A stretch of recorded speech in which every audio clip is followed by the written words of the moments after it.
Hi there, it's Carter with Benchmark, and in today's video, I'm going to be showing you how to use the WBLOCK command line in MSCAD. So first thing you're going to want to do is in the command line type in audit to make sure there's no errors in your drawing.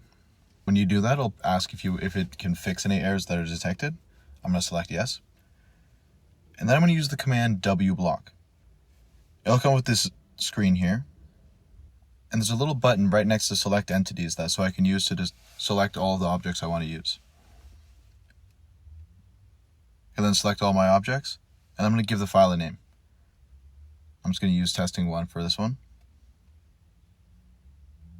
And I can select OK. I'm going to go ahead and open it up and show you.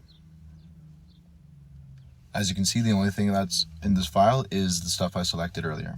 That's it for this video. If you guys enjoyed watching, please subscribe. It really helps us out. If you have any other questions, you can feel free to give us a call at 1-888-286-3204, or you can visit our website at bench-mark.ca. Thank you.